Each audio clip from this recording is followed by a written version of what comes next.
Good afternoon. A woman from Leicester has had part of her legs severed after a New York taxi mounted the pavement and hit her. Sian Green was taken to hospital in a critical condition and is thought to be undergoing surgery on her other leg. Witnesses say the cab swerved to avoid a cyclist. Victoria Davis reports.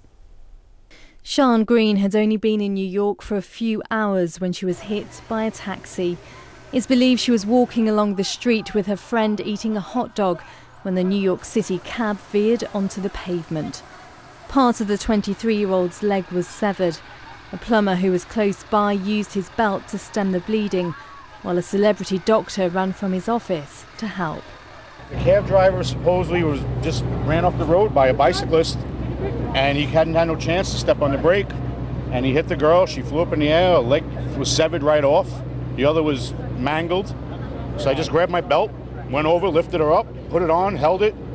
Another girl came over, grabbed a dog leash from a passerby and held the other leg until Dr. Oz came over, said we were doing good.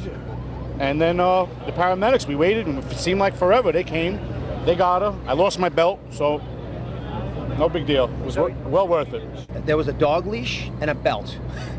Amazingly, two mundane things you wouldn't think of, but they saved her life. With the two of them, we were able to stop the bleeding, but this woman was devastated.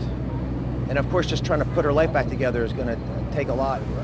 The taxi driver and a cyclist involved in the collision were treated for minor injuries at the scene in Manhattan.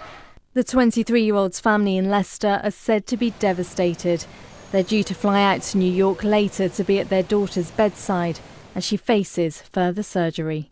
Victoria Davis, ITV News.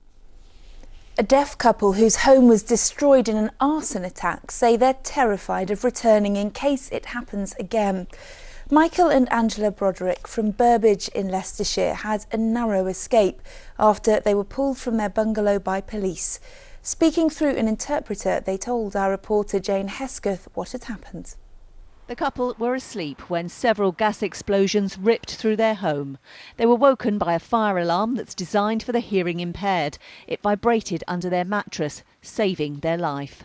And I opened the door and all the smoke came filling the room, so we shut the door again. This time I was absolutely petrified. And we thought, right, we've got to calm down. So went to the bedroom window. It's a big bedroom window there. Pulled the blinds up. I tried to open the window. It only opened a little bit and let the smoke out, really. They were rescued by two police officers who smashed the windows and pulled the couple out.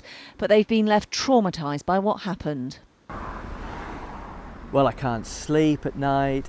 I just can't. It just keeps going round and round in my mind. It's just horrible, you know.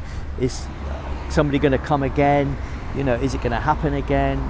We know that somebody went into the front door and has poured petrol throughout the building and then set fire to it. We have several seats of fire, which the fire brigade have confirmed, and which this was a targeted attack on these people.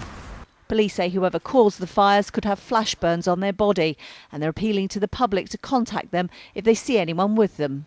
Jane Hesketh, ITV News, Burbage in Leicestershire. A doctor from the Midlands says there's been a huge failure to increase organ donation among people from Black, Asian and other ethnic minority groups. Only 4% of donors are currently from ethnic minority backgrounds.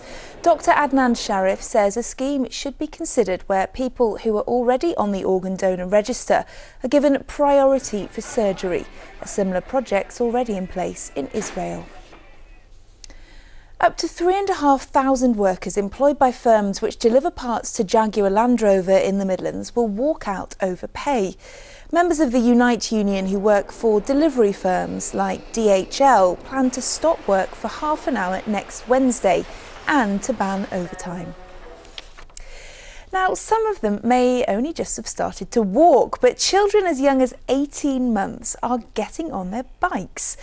They've been racing against each other on Birmingham's BMX track as 100 riders aged 1.5 to 5 years old took part in the first ever toddler race for the British Balance Bike Championships. So cute. And if you watch us at 6 o'clock this evening, you'll be able to see who won the toddler battle of the bikes. But now it's time for a look at the weather forecast with Emma Jesson.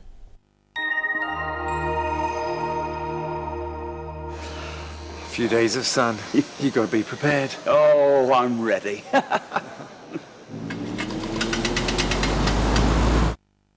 Hello there. It's looking really mixed over the next few days. The forecast pretty complex, a lot of uncertainty in there as well, but we're not totally writing off the bank holiday weekend. We think it's generally going to be a mixture of sunny spells and showers. That's just broad brushing it a little bit. Now for the rest of this afternoon, there is an area of low pressure dropping southwards, which is going to turn any sunshine increasingly hazy. Your highs today around 21 Celsius, 70 Fahrenheit. Later on, there is a little bit more of a risk of an isolated shower, and overnight, even though the low pressure is dying out, the air is unstable enough to give odd showers in places, but again they should die away and become patchier into tomorrow morning. Bye bye. Flybe, sponsors of ITV Central Weather.